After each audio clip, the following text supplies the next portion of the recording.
بالله من الشيطان الرجيم.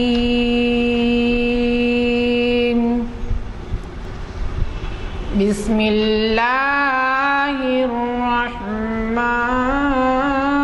الرحيم.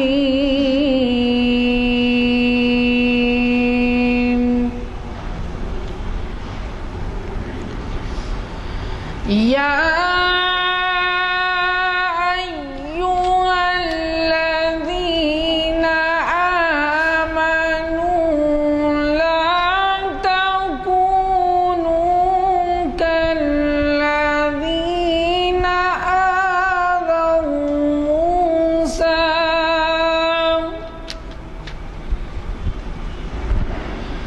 لا تكونوا كالذين آذوا موسى فبرأه الله مما قالوا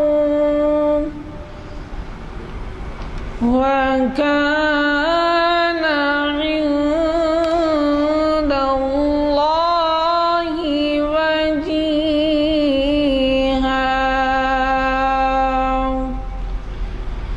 يا أيها الذين آمنوا اتقوا الله وقولوا قولا سديدا يصلح لكم أعمالكم ويغفر لكم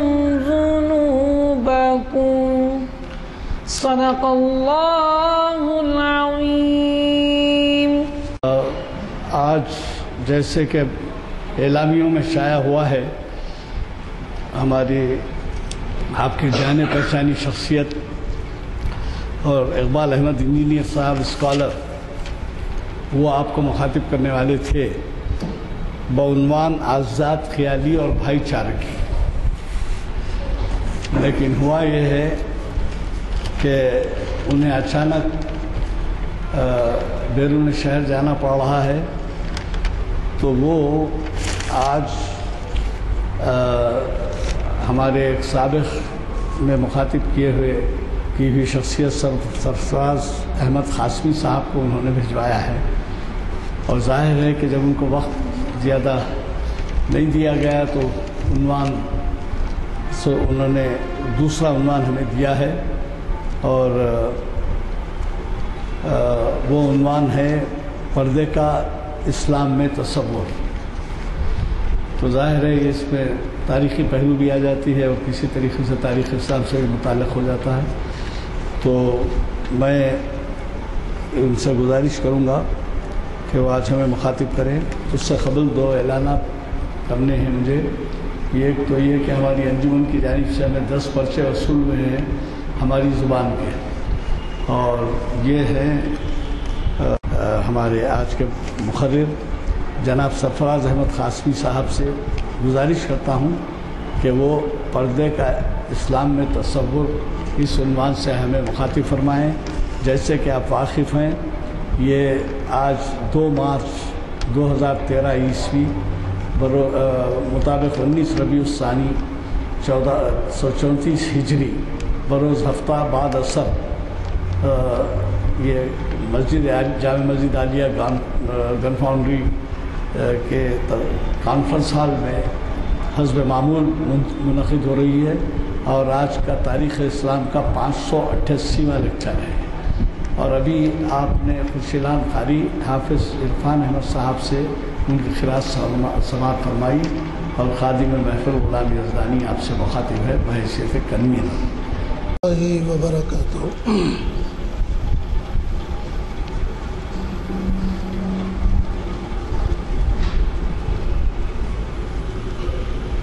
بسم اللہ الرحمن الرحیم وبہ نستعین.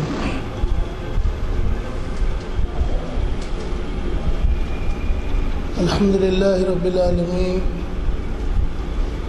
والصلاة علی النبی الامین وعلى آله وأصحابه أجمعين أما بعد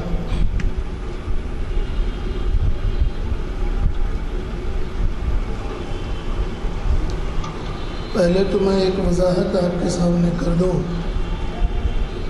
کہ آج کے خطاب کے لیے میرا نام یہاں طے نہیں تھا، جیسا کہ محترم غلام یزدانی صاحب ایڈوکیٹ نے وضاحت کر دی ہے۔ چونکہ اقبال صاحب کو آج خطاب کرنا تھا، لیکن اچانک آج ہی ان کا پروگرام کینیڈا جانے کا طے ہو گیا اور کل ان کو شام میں نکلنا ہے، تو چونکہ ان کو تیاری کرنی ہے، انہوں نے 4:50 پر مجھے اطلاع دی کہ آپ جا کر وہاں کچھ دیر خطاب فرما دیں۔ ظاہر ہے کہ جو موضوع انہوں نے منتخب کیا تھا اس موضوع پر نہ تو میں کتابی طور پر اور نہ ذہنی طور پر کوئی تیاری کر سکتا تھا۔ ان کی اطلاع کے بعد میں چلا اور یہاں آ کر وضو کر کے نماز سے فارغ ہوا تو خطاب کے لیے بیٹھ گیا۔ ظاہر ہے کہ ذہنی طور پر پہلے سے کوئی تیاری نہیں تھی، اور حکم ہے بہرحال دین کی نسبت سے کچھ باتیں ہوں گی۔ موضوع جو میں نے بتایا تھا کہ پردے کا اسلام میں تصور کیا ہے۔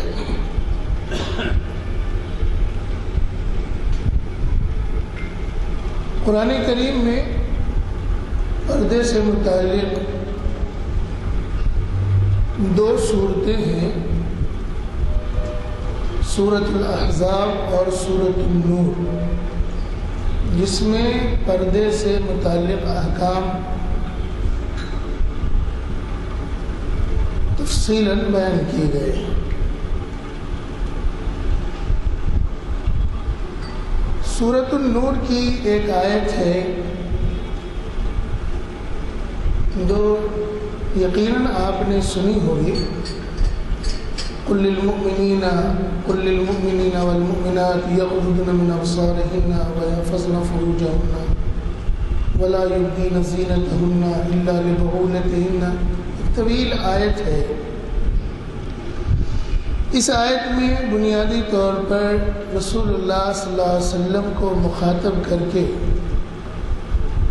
پوری امت مسلمہ سے کہا گیا ہے کہ اے رسول، آپ مومنہ عورتوں سے کہہ دیں کہ وہ اپنی نگاہوں کو پست رکھا کریں، نگاہوں کو اٹھائے نہ، اور جو زینت اللہ نے دی ہے ان زینتوں کو وہ ظاہر نہ کریں، الا لبعولتہن، مگر زینت کے اظہار کے لیے اپنے شوہر کے سامنے وہ زینت کا اظہار کر سکتی ہیں۔ گویا بنیادی طور پر قرآن نے ایک اصول، ایک ضابطہ بنا دیا کہ عورتوں کے اندر اللہ تعالیٰ نے جو زینت، جو دلکشی، جو رعنائی اور جو کشش اللہ نے فطری طور پر رکھا ہے، ان خوبیوں اور ان اوصاف کا اظہار ان کو کہاں کرنا ہے، مواقع کیا ہیں، میدان کیا ہے، یہ بات طے کر دی گئی ہے۔ آج ہم لوگ جس ماحول میں زندگی گزارتے ہیں اس ماحول میں زیادہ تر برائیاں جو جنم لے رہی ہیں اور جس سے ہم اور آپ اور ہمارا سماج اور معاشرہ جو متاثر ہو رہا ہے، اس کی بنیادی وجہ، اس کا بنیادی عنصر اگر ہم تلاش کریں تو اس کی بنیادی وجہ یہی سمجھ میں آتی ہے کہ اخلاق کو پامال کرنے والی جو باتیں ہو سکتی ہیں، ان تمام باتوں کو ہم لوگوں نے آزادانہ طور پر گوارا کر لیا ہے۔ یہ تو میں کہنے کی جرأت نہیں کر سکتا کہ ہم اسے پسند کرتے ہیں، لیکن ہم اس کو گوارا کر رہے ہیں، جبکہ شریعت نے ہمیں اس بات کی اجازت قطعاً نہیں دی ہے۔ میں اس کو 2-3 مثالوں سے چاہوں گا کہ آپ اسے سمجھ لیں۔ شریعت کا ایک مزاج ہے، اور شریعت کے اس مزاج کو سمجھنے کے لیے شریعت کے تمام احکام، اوامر اور نواہی پر نگاہ ڈالنی ہوگی۔ اس کی ایک مثال میں آپ کو دوں۔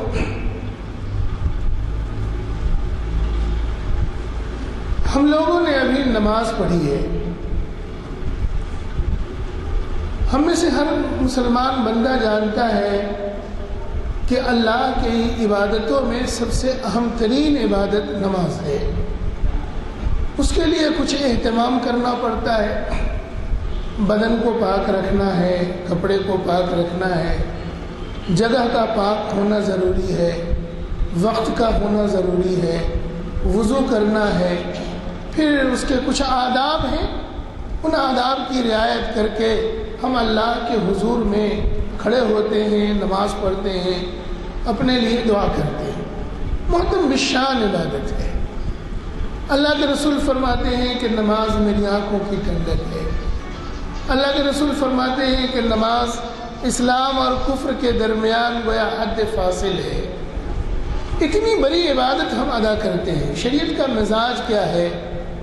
شریعت کا مزاج یہ ہے کہ جو کام، جو عمل اللہ کی بارگاہ میں مقبول ہوا کرتا ہے، اس مقبول عمل کے راستے جو ہوتے ہیں وہ بھی مقبول ہو جاتے ہیں۔ چنانچہ وضو کرنا تو ایک عمل ہے، چہرے کی صفائی، ہاتھ کی صفائی، پاؤں کی صفائی، کان کی صفائی، نتھنے کی صفائی، یہ صفائی ہے، انسان کو اس سے راحت ملتی ہے۔ لیکن اس وضو کے اس عمل کو بھی عبادت کا درجہ حاصل ہو گیا، اس لیے کہ وضو ہمیں نماز تک پہنچانے کا ذریعہ ہے۔ بذات خود وضو کوئی عبادت نہیں ہے، لیکن اس کے اندر عبادت کی شان پیدا ہو گئی اس لیے کہ وہ نماز تک پہنچنے کا ذریعہ بن گیا۔ اسی طرح ایک انسان وضو کرتا ہے، دوسرے انسان نے وضو نہیں کیا ہے، لیکن وضو کرنے والوں کے لیے وہ جگہ بنا دیتا ہے، وضو کرنے والوں کے لیے وہ نلکے لگا دیتا ہے، وضو کرنے والوں کی سہولت کے لیے وہ پانی کو جاری کر دیتا ہے، وہاں تک پہنچنے کے لیے جوتے اور چپلوں کا نظم کر دیتا ہے، وہاں وہ روشنی کا نظم کر دیتا ہے۔ بظاہر یہ عبادتیں بہت معمولی تھیں، لیکن یہ وضو خانے کی تعمیر کرا دینا، وہاں نلکے لگوا دینا، پانی کو جاری کر دینا، روشنی کا نظم کر دینا، آنے جانے والوں کے لیے چپل اور جوتے کا نظم کر دینا، بظاہر یہ ایک چھوٹا سا عمل، لیکن نماز کی نسبت کی بنیاد پر یہ عمل بہت بڑا ہو گیا، یعنی وہ اتنا بڑا ہو گیا جتنا بڑا کہ نماز ہے۔ اب ایک انسان نماز پڑھنے والوں کے لیے مسجد بنا دے، ایک انسان مسجد بنانے کے بعد اس میں پنکھے لگوا دے، روشنی کا نظم کر دے، حسیر اور جانماز کا نظم کر دے، یہ سارے اعمال جو ہیں یہ از خود عبادت نہیں تھے، لیکن ان کے اندر عبادت کی شان پیدا ہو گئی۔ شریعت کا مزاج یہ ہے کہ جو چیز خیر ہے اس خیر تک پہنچنے کے جتنے بھی راستے ہیں وہ سارے راستے خیر بن جاتے ہیں۔ یہ شریعت کا ایک اصول ہے، ایک مزاج ہے۔ اس کے برخلاف میں نے ابھی کہا کہ پردے سے متعلق گفتگو کرنی ہے، چونکہ سمجھانا مجھے وہی ہے۔ شریعت میں کہا گیا کہ زنا حرام ہے۔ اب جب زنا حرام ہے تو شریعت کا مزاج یہ ہے کہ زنا تک پہنچنے کے جتنے ذرائع، وسائل، طرق جو بھی ہوں گے یہ سارے حرام ہو جائیں گے۔ چنانچہ اجنبیہ کے ساتھ غیر ضروری باتیں کرنا، اجنبیہ کی طرف نگاہ اٹھا کر دیکھنا، ایک ہے نگاہ کا پڑ جانا۔ نگاہ کا پڑ جانا یہ غیر اختیاری عمل ہے، کوئی گرفت نہیں، لیکن دیکھنے کا عمل جو ہوتا ہے یہ عمدن ہوتا ہے، اختیاری ہوتا ہے۔ انسان ارادے کی بنیاد پر کسی چیز کو بتوجہ دیکھتا ہے۔ شریعت میں بتلایا گیا کہ اجنبیہ کو دیکھنا بھی گناہ ہے۔ بھئی دیکھنے سے کیا ہوتا ہے؟ ہم ہزار چیزوں کو دیکھتے ہیں، ایک اجنبیہ کو دیکھ لیا، کوئی اچھی چیز معلوم ہوئی، خوبصورت پھول معلوم ہوا، ہم نے اس کو بنظر غائر دیکھا۔ اگر کوئی اللہ کی کائنات میں کوئی پرکشش جگہ نظر آ گئی تو ہم بنظر غائر اسے دیکھتے ہیں، اس سے لطف اندوز ہوتے ہیں۔ اللہ نے کائنات میں عورت کو بھی حسن دیا ہے۔ اگر کسی انسان کی نگاہ پڑ گئی اور پھر اس کے بعد اس نے دیکھا تو نگاہ کا پڑ جانا تو حرام نہیں تھا، لیکن دیکھنا اب حرام ہو گیا کہ وہ پہلا غیر اختیاری تھا، بعد والا یہ اختیاری ہو گیا، دیکھنے کو حرام قرار دے دیا گیا۔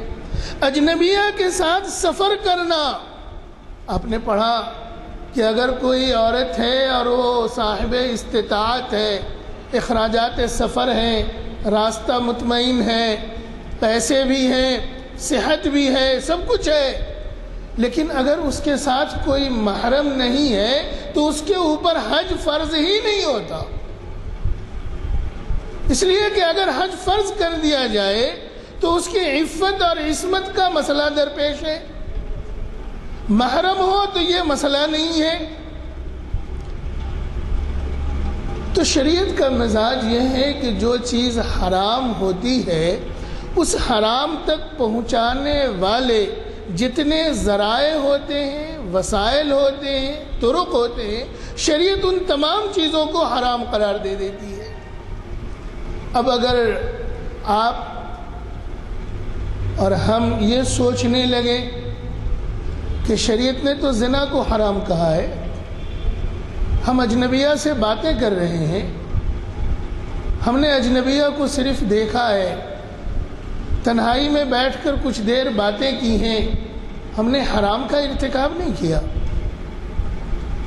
شریعت کا مزاج یہ ہے کہ یہ بھی حرام ہے، اس لیے کہ تنہائی میں بیٹھنے کی اجازت اگر دی جائے گی، اجنبیہ سے بے تکلف ہونے کی اجازت اگر دی جائے گی تو یہی چیز حرام تک پہنچانے کا ذریعہ بنے گی اور وہ زنا ہوگا۔ آج انسانیت تڑپ رہی ہے، لوگ سڑکوں پر مظاہرے کر رہے ہیں۔ یہ مظاہرہ کرنے کی نوبت کیوں آئی ہے؟ ہم نے اپنی عصمت کی حفاظت کے دروازوں کو ہم نے محفوظ ہی نہیں رکھا ہے، ہم نے دروازوں کو کھول دیا ہے، ان تمام اسباب اور ذرائع کو ہم نے جائز سمجھ لیا۔ اب جن لوگوں نے اس پر پابندی لگا رکھی ہے، اپنی بہو بیٹیوں کی فکر کرتے ہیں، ان کے یہاں یہ واقعات نہیں ہوتے ہیں، اور اگر ہوتے بھی ہیں تو کم ہوتے ہیں۔ پردے کے معاملے میں شریعت اتنی حساس واقع ہوئی ہے کہ جب پردے کا حکم نازل ہوا تھا تو اس سے پہلے ایام جاہلیت کے دستور کے مطابق مردوں اور عورتوں کا اختلاط ممنوع نہیں تھا۔ صحابیات اور صحابہ باہم ایک ساتھ مسجد میں نماز ادا کیا کرتے تھے۔ ازواج مطہرات کے لیے بھی پردے اور گوشے کا کوئی اہتمام نہیں تھا۔ طبعی طور پر کوئی حیا کرے وہ ایک الگ چیز ہے، لیکن باقاعدہ قانون کے اعتبار سے کوئی اہتمام نہیں تھا۔ لیکن شریعت نے، رسول اللہ صلی اللہ علیہ وسلم نے صحابہ کی تربیت اس انداز پر کی تھی کہ ایک چیز جو اب تک مروج نہیں تھی، اللہ کا حکم آ گیا تو اب پوری ذمہ داری کے ساتھ، پورے شعور کے ساتھ، بغیر کسی کمی بیشی کے اللہ کے اس حکم کو نافذ کرنا ہے۔ اب تمام دروازوں پر پردے لگ گئے، اب کوئی بھی داخل ہونا چاہتا ہے تو حکم دے دیا گیا کہ پہلے اجازت طلب کرو۔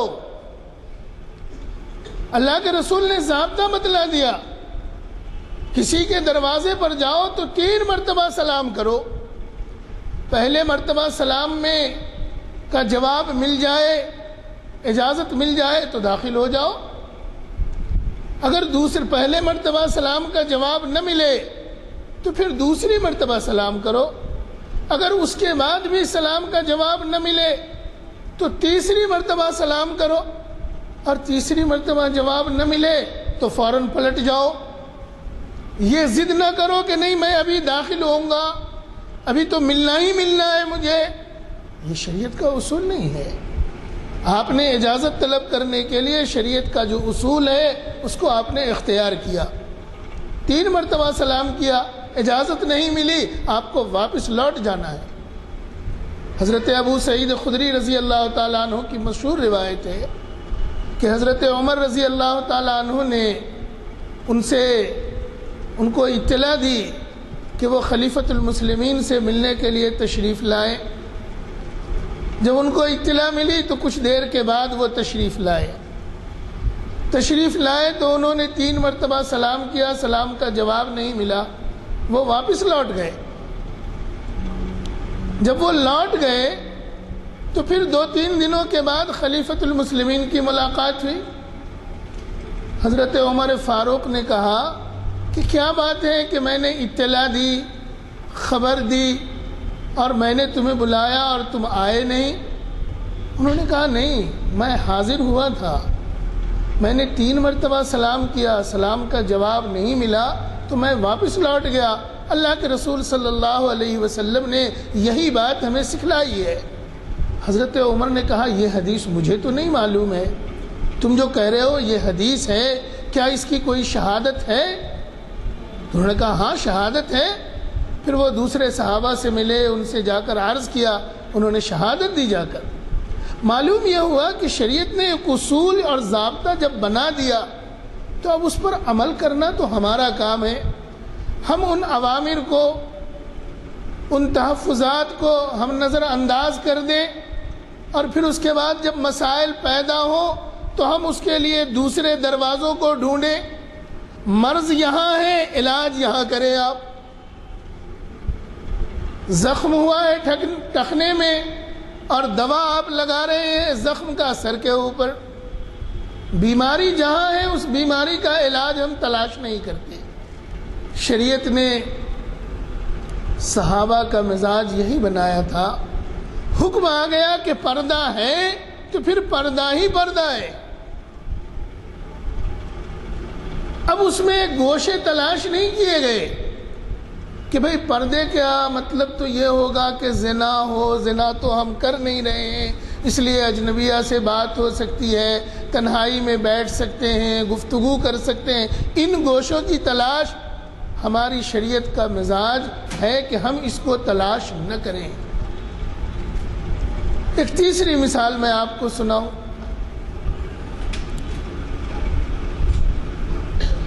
شریعت نے شراب کو حرام قرار دیا ہے۔ بظاہر جو لوگ شراب پیتے ہیں ان کا استدلال یہ ہے کہ شراب مفید ہے، ایک مقدار میں اگر پی جائے تو وہ صحت کے لیے مفید ہے۔ ممکن ہے ان کا تجربہ ہوگا، لیکن ہمارے لیے اللہ کے فرمان اور رسول کے ارشاد سے بڑھ کر تجربہ نہیں ہو سکتا۔ شریعت نے کہہ دیا کہ شراب حرام ہے، یہ ام الخبائث ہے، تمام برائیوں کی جڑ ہے۔ اس لیے اللہ کے رسول نے کیا فرمایا کہ شراب ہی حرام نہیں ہے، بلکہ شراب تک پہنچنے کے جتنے ذرائع ہوں گے وہ ذرائع بھی حرام ہیں۔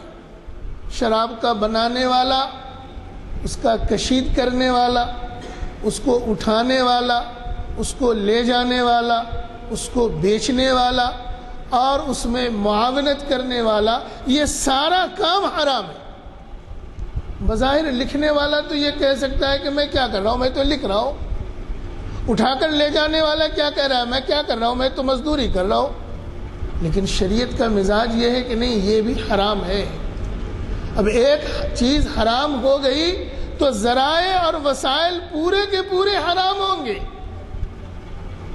شریعت نے کہہ دیا کہ بھائی پردہ کرنا فرض ہے، تو اب پردے کے ضمن میں جتنے وسائل ہیں ان تمام وسائل کا فرض ہونا ثابت ہو گیا۔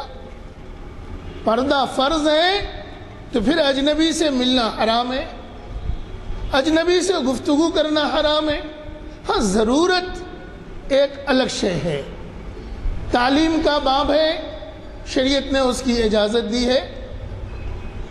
طبابت کا باب ہے، شریعت نے اس کی اجازت دی ہے۔ استثناء موجود ہے، لیکن اگر ضرورت نہ ہو، حاجت نہ ہو، تو ضرورت اور حاجت کے بغیر شریعت کے اصول کو اگر توڑا جائے گا تو گویا فرض کو نظر انداز کیا جائے گا، اور جب اللہ کے احکام میں فرض کو نظر انداز کیا جائے گا، جو اس کے نتائج ہوں گے وہ نتائج ہمارے لیے ہوں گے، سماج کے لیے ہوں گے، ہماری شخصیات کے لیے ہوں گے۔ ان نتائج کو بھگتنے کے لیے کوئی دوسری مخلوق نہیں آئے گی، اس پر آنسو بہانے کے لیے کوئی دوسرا نہیں آئے گا۔ نتائج ہمارے افعال کے نتیجے میں ہے، ہمارے کردار کے نتیجے میں ہے۔ ہم نے شریعت کے مزاج کو نہیں سمجھا، شریعت کے اصول اور ضابطوں کو ہم نے نظر انداز کیا، نتیجہ یہ ہوا کہ نتائج اتنے بھیانک آئے کہ ہم اس کا تذکرہ کرنے سے بھی گریز کرتے ہیں۔ یہ دن کیوں دیکھنا پڑتا ہے؟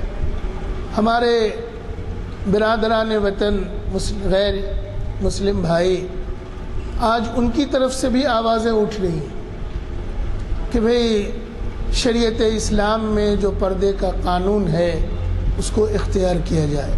آپ نے شہر میں آج کل دیکھا ہوگا کہ غیر مسلم بچیاں بھی اب اپنے چہرے کو کسی کپڑے سے ڈھانک لیتی ہیں۔ کیوں؟ اس لیے کہ وہ باب الداخلہ ہے، زنا تک پہنچنے کا باب الداخلہ ہے۔ شریعت کا مزاج یہ ہے کہ باب الداخلے پر مرض کو روک دیا جائے۔ نہ شراب کشید ہوگی، نہ اجنبیہ سے گفتگو ہوگی، نہ انسان اس گناہ تک پہنچے گا اور نہ ان نتائج سے وہ آراستہ ہوگا۔ تو ہم لوگوں کا مزاج تو بہت حد تک اسلامی ہے کہنے کے لیے، عملی دنیا میں کوتاہیاں ہمارے یہاں ہیں۔ ہمارے گھروں میں جو شریعت کا اصول ہے کہ محرم اور غیر محرم کی ایک فہرست بتا دی گئی ہے کہ یہ محرم ہے، یہ غیر محرم ہے، لیکن ہم اپنے آپ کو تجدد پسند، دانشور، ترقی پسند کا عنوان دے کر ہم نے شریعت کے ان احکام کو اپنے گھروں میں بہت حد تک نظر انداز کر دیا ہے۔ محرم اور غیر محرم کی تمیز ہمارے گھروں میں نہیں ہے۔ بہت سے گھرانے ہیں، بہت سے لوگ ہیں کہ جو ان چیزوں کو اہتمام کے ساتھ انجام دیتے ہیں، لیکن بہت سارے گھرانے جن سے ہم اور آپ بھی واقف ہیں، یہ بات اپنی جگہ درست ہے کہ آج ان احکام کو نظر انداز کرنے کے نتیجے میں برے نتائج ہمارے سامنے نہیں آئے، لیکن نتائج کا سامنے نہ آنا ان افعال کے جواز کو فراہم نہیں کرتا ہے۔ ممکن ہے کہ بہت سارے برے نتائج ہوں لیکن وہ روشنی میں نہ آئے ہوں، ممکن ہے کہ ان نتائج کا رد عمل ہوا ہو اور اس رد عمل کو ہم اس رد عمل کے لیے اس چیز کو ہم علت نہ سمجھتے ہوں۔ یہ ہماری اپنی کمزوریاں ہیں کہ ہم نے محرم اور غیر محرم کی جو حدیں شریعت نے مقرر کی ہیں، آج آپ جو جوائنٹ فیملی ہے، مخلوط خاندان ہیں، ان خاندانوں میں تو کوئی حجاب ہی نہیں ہے اور اس کو ترقی پسندی کا نام دیا جا رہا ہے۔ چچا زاد بھائی ہے، پھوپھی زاد بھائی ہے، خالہ زاد بھائی ہے، ماموں زاد بھائی ہے، اور وہ ایک دوسرے کے ساتھ اسفار بھی کرتے ہیں، شہروں میں بھی جاتے ہیں، رات کے بہت بڑے حصے میں تنہائی میں رات بھی گزار لیتے ہیں، اور اس کو نام دیا جاتا ہے ترقی پسندی کا۔ نہیں، ہم لوگ دقیانوسیت ذہنوں کے حامل نہیں ہیں، ہم لوگ ماڈرن ذہنیت کے حامل ہیں، ان چیزوں کو ہم خاطر میں نہیں لاتے۔ جن اقوام نے اس کو خاطر میں نہیں لایا وہ اقوام آج نتائج بھگت رہی ہیں۔ ہم یہ قطعاً نہ سمجھیں کہ ہم دریا کے کنارے ہیں، ساحل پر ہیں، ان موجوں سے اور تلاطم سے ہم اپنے آپ کو بہت زیادہ دیر تک بچا سکیں، یہ ممکن نہیں ہے۔ اس لیے ہمیں اپنے اعمال، اپنے کردار، اپنے خاندان کے لوگ کی فکر ہمیں کرنی چاہیے۔ ایسا نہ ہو کہ جب نتائج برآمد ہو جائیں تو ہم اس کی توجیہ کرنے پر مجبور ہوں، اور ایسا نہ ہو کہ سجدہ سہو کرنے کے بعد بھی اس کی صحت ممکن نہ ہو سکے، تلافی کا وقت ہی نکل جائے۔ اس لیے اگر ہم شریعت کو اپنی زبان سے کہتے ہیں کہ یہ ہمارے لیے اٹھنا اور بیٹھنا ہے، یہ ہماری زندگی ہے، یہ ہمارا ایمان ہے، یہ ہماری پہچان ہے، یہ ہماری شناخت ہے، تو ہم آج دوسری اقوام میں جو کچھ دیکھ رہے ہیں اس سے عبرت حاصل کریں، اور اب تک جو کوتاہی ہوئی ہے ان کوتاہیوں کو بھول جائیں، اور اثر نو اپنے ماحول کا، اپنے گھرانوں کا، اپنی شخصیت اور کردار کا ہم جائزہ لیں کہ پردے کے معاملے میں شریعت جتنی حساس واقع ہوئی ہے، کیا ہماری حس، ہمارا شعور اس حد تک بیدار ہے یا ہم سے غفلت یا کوتاہی ہو رہی ہے۔ اللہ تبارک و تعالی ہم تمام لوگوں کو اپنے احوال اور کردار کی حفاظت کی توفیق مرحمت فرمائے۔ وآخر دعوانا الحمدللہ رب العالمین۔ السلام علیکم حضرات، جیسے پہلے ہی وضاحت کی جا چکی ہے کہ آج کے مخرج صاحب تشریف نہ لا سکے، اور ہمیں بڑی خوشی ہے کہ انہوں نے ایسے متبادل انتظام کیے کہ ہمارے لیے بڑے ہی دلچسپ عنوان کا سامان مہیا ہوا، اور پھر اس کا جو کچھ مغز اور مواد تھا وہ اتنا مفید رہا کہ ہمیں کافی معلومات پردے کی گہرائیوں سے متعلق ہوئی۔ مجھے اس بات کا بھی اعلان کرنا ہے کہ اگلے بلیٹن آپ کو اگر نہ ملے ہوں، اس ہفتے کے اعلامیہ نہ ملے ہوں، کیونکہ آج پہلی نشست ہے، اس کے بعد پیر، منگل، چہارشنبہ 3 نشستیں باقی ہیں، وہ اعلامیہ لیتے جائیے۔ اور دوسرے میں نے جیسے کہا ہے ذرا یہ دینا